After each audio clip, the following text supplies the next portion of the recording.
जब तक आपके खुद के बेटी के साथ ऐसा नहीं हुआ तब तक आप क्यों नहीं समझे पापा? अरे सुनिए, सोनी के जेठ जेठानी घर आने वाले हैं। उनके बच्चे भी साथ रहेंगे। शाम 4 बजे आने का बोला है। बाहर से कुछ अच्छा सा नाश्ता ले आइएगा। समोसे कचौरी मत लाइएगा, बड़े लोग हैं। किसी बड़े रेस्टोरेंट से paneer chilli, paneer tikka, garlic bread, हरा भरा कबाब ले आइएगा। मीठे में ब्राउनी, आइसक्रीम रख देंगे, ठीक रहेगा ना? अगर ज़्यादा समय बैठेंगे तो रात के खाने का भी पूछ लेंगे। फटाफट पराठे, पनीर सब्जी, रायता बना दूंगी। आते आते पनीर भी लेते आइएगा। सरोज ने अपने पति दिनेश से कहा, इतना कुछ कम से कम 1500 से 2000 के बीच का खर्चा हो जाएगा। फिर तुम कहोगी सोनी के जेठ जेठानी पहली बार आए हैं, हाथ में भारी लिफाफा भी तो देना ही पड़ेगा।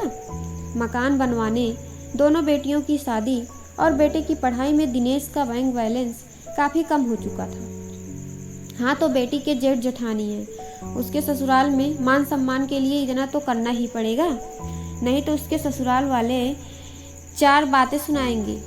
कहेंगे तुम्हारे मम्मी पापा को व्यवहार निभाना नहीं आता, बड़े कंजूस किस्म के हैं तुम्हारे मायके वाले, जैसे आप और आपके माता पिता मुझे और मेरे मायके वालों को सुनाते थे। सरोज ने आंखें गीली करते हुए कहा। सरोज और दिनेश की 2 बेटियां और एक बेटा था। दिनेश को हमेशा से ही बेटे की चाहत थी, पर सरोज ने एक के बाद एक 2 बेटियों को जन्म दिया। सरोज 2 बेटियों से ही संतुष्ट थी, पर दिनेश घर का चिराग, बुढ़ापे का सहारा एक बेटा चाहते थे। शादी के 15 साल बाद जब बड़ी बेटी तनु 13 साल की हो गई और छोटी बेटी सोनिया 11 साल की हो गई, तब सरोज जी ने एक बेटे को जन्म दिया। दिनेश ने उसका नाम भी चिराग रखा। सरोज के मायके में उसके माँ पापा और विवाहित 2 बहनें थीं। सरोज जी का कोई भाई नहीं था। उसके माता पिता काफ़ी बुजुर्ग हो चले थे। 75 वर्ष के आसपास अब दोनों बुजुर्ग पति पत्नी सरोज जी की बड़ी बहन के घर के पास ही रहते थे। सरोज की बड़ी दीदी जीजा जी उसके माँ पापा का ध्यान रखते थे। उसके पापा आर्थिक रूप से अपनी गृहस्थी संभालने में सक्षम थे। उन्होंने काफ़ी दूरदर्शिता रखते हुए सारे आर्थिक फैसले लिए थे ताकि आसानी से बुढ़ापा कट सके। बेटियों पर किसी भी तरह से आश्रित होना नहीं चाहते थे, इसलिए पैसा सोच समझ कर ही खर्चा करते थे। दिखावे से कोसों दूर रहते थे। इसी का परिणाम था कि पति पत्नी इस उम्र में स्वावलंबी जीवन जी रहे थे। मदद के लिए घर में एक फुल टाइम सहायिका भी रख रखी थी। सरोज के माता पिता को दोनों दामाद अच्छे मिले थे, सिवाय सरोज के पति दिनेश के। दिनेश इतने वर्षों में भी अपने सास ससुर का बेटा ना बन सका, बस दामाद बनकर ही रह गया। कभी उसके माता पिता का हाल चाल नहीं पूछता। फिर समय समय पे लेन देन को लेकर सरोज को काफ़ी कुछ सुनाता भी था। दिनेश कहता, तुम्हारे माँ बाप को तो लेन देन की समझ ही नहीं है। हर बार लिफाफे में 1000 या 2000 पकड़ा देते हैं। मुझे चिड़चिड़ाते हुए दिनेश कहता, जिससे सरोज को बहुत बुरा लगता। हमें मान से प्यार से बुलाते हैं, यही काफ़ी नहीं है क्या? सीमित आय वाली नौकरी से 3 बेटियों की शादी की, उनके बच्चों के जन्म का खर्चा उठाया। साल में 2 बार आने पर बेटियों को साड़ी सूट, बच्चों को कपड़े सब देते हैं। 3 बेटियों को एक सा ही करेंगे ना, किसी को कम या किसी को ज़्यादा तो नहीं। फिर उन्हें अपने भविष्य का भी तो सोचना होगा। उनका कोई बेटा तो नहीं जो उनके बुढ़ापे में सेवा करेगा या आर्थिक जिम्मेदारी उठाएगा। सरोज कहती हैं, अपने पति और ससुराल वालों के बुरे व्यवहार से सरोज बहुत आहत होती। सामने बोलने से क्लेश होता। घर में शांति बनाए रखने के लिए उसने चुप्पी साध ली थी। सोनी के जेठ जेठानी एक मित्र की शादी समारोह में सरोज के शहर ही आए थे।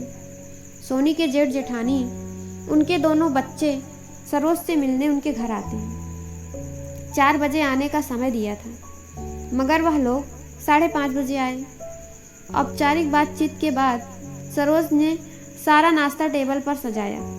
सबने बहुत स्वाद लेकर खाने का आनंद उठाया। इस सब से रात के 7 बज गए। अब आप लोग खाना खा ही कर जाइएगा। सरोज ने आग्रह करते हुए कहा। नहीं नहीं आंटी जी, नाश्ते से ही पेट भर गया, अब खाना नहीं खाया जाएगा। अगली बार आएंगे तो खाना खाकर जरूर जाएंगे, सोनी की जेठानी बोली। 4 बजे का आने को कहा था, इसलिए सरोज ने नाश्ते का प्रबंध किया था। अब इतनी जल्दी रात का खाना तो नहीं खाया जाएगा, यह सोचकर उन्होंने नाश्ता ही मंगाया था। दूसरे दिन सोनी का फोन दिनेश को आता है। पापा, मेरे जेठ जेठानी ने मेरी बेइज्जती कर दी। मेरे जेठ जी कह रहे थे कि तुम्हारे मम्मी पापा को जरा भी रिश्तेदारी निभानी नहीं आती, हमें खाना तक खिलाकर नहीं भेजा। पर बेटा, मैं खुद बड़े रेस्टोरेंट से महंगा नाश्ता पैक करा कर लाया था। 1700 रुपये तो नाश्ते आइसक्रीम में लग गए। जेठ जी को चांदी का सिक्का दिया, जेठानी को साड़ी, दोनों बच्चों को 500-500 रुपये दिए, 100 अलग, और रात के खाने के लिए तो उन्होंने ही सामने से मना कर दिया था। अब हम क्या कर सकते हैं, दिनेश जी ने कहा। दिनेश जी ने सारी बात सरोज जी को बताई।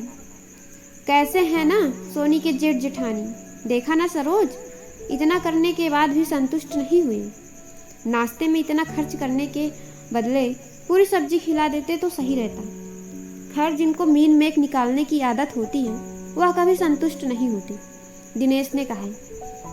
यह आपने बिल्कुल सही कहा, हम कितना भी कर लें, कुछ लोग कभी संतुष्ट नहीं होते। आपको याद है जब आप शादी के बाद पहली बार मेरे मायके यानी अपने ससुराल आए थे, तब मेरी माँ ने तरह तरह के पकवान आपके लिए बनाए थे।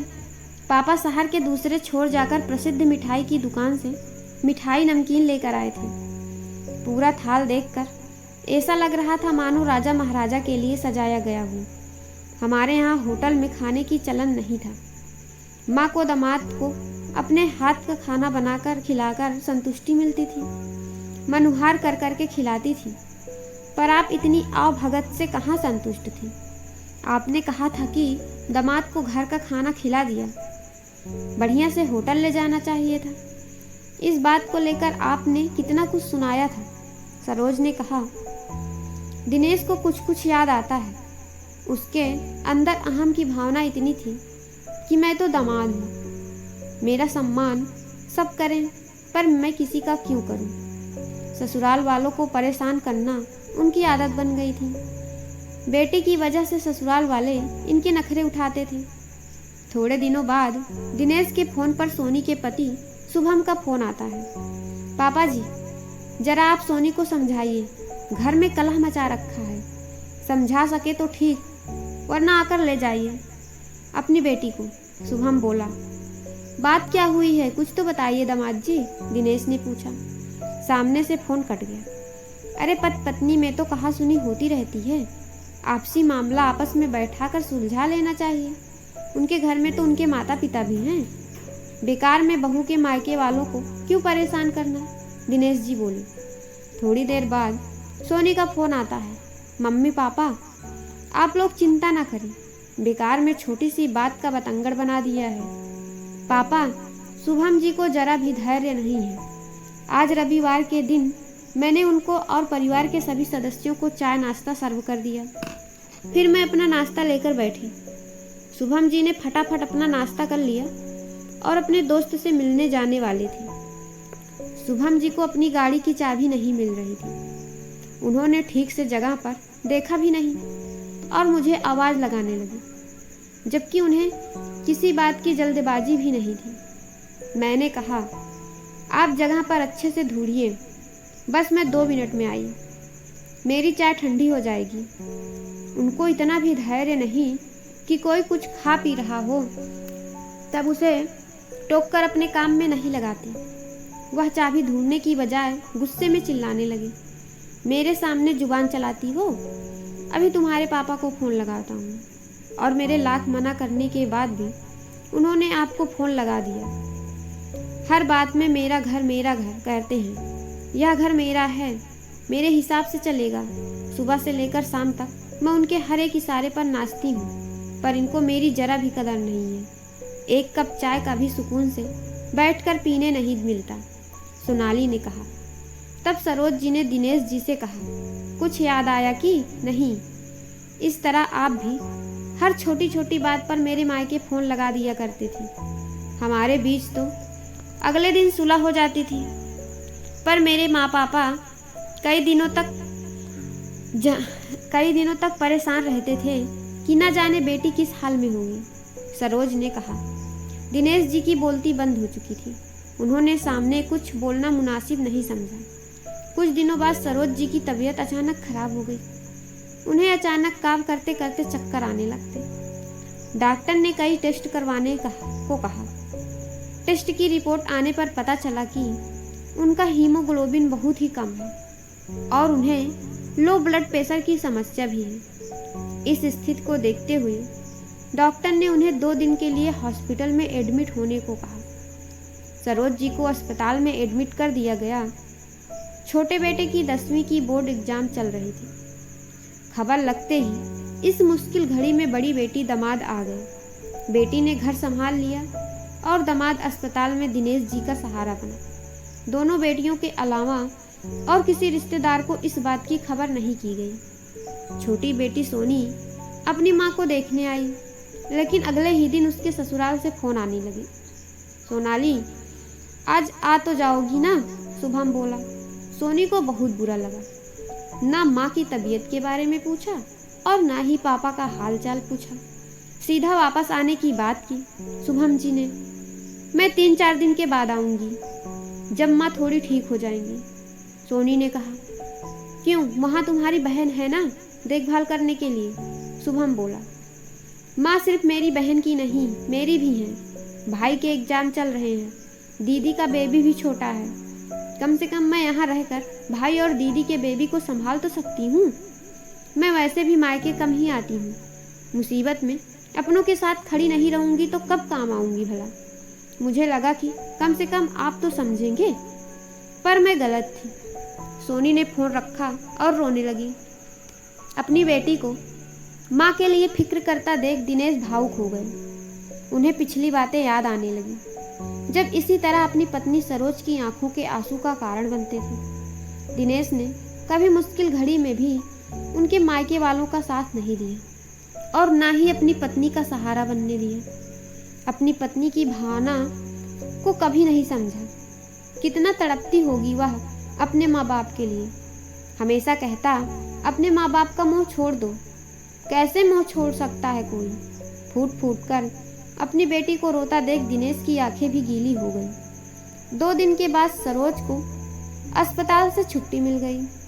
घर आते ही सरोज ने बेटियों से कहा, तुम्हारे पापा कुछ बदले हुए नजर आ रहे हैं, कोई बात हुई है क्या?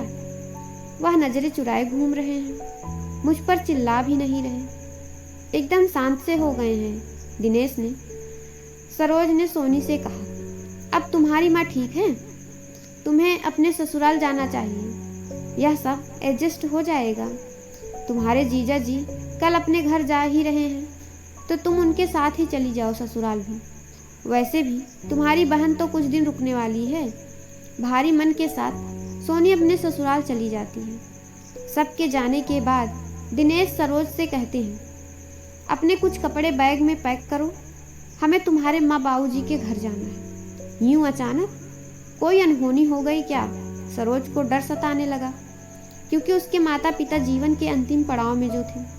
सरोज ने कहा, नहीं नहीं, ऐसी कोई बात नहीं है, मुझे कुछ हिसाब किताब क्लियर करना है।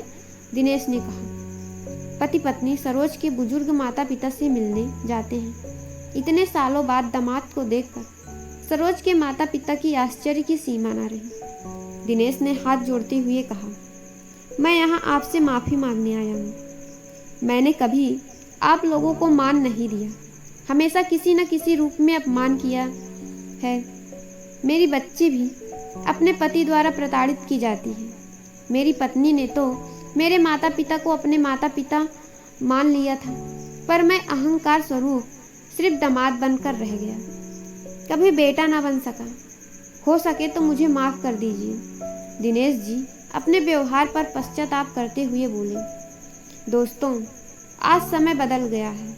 आज लड़के ससुराल में बिल्कुल घर की तरह रहते हैं, लेकिन अभी भी कहीं ना कहीं इस बात का अपवाद देखने को मिल जाता है। अपना दामादपना दिखाने से बाज नहीं आती।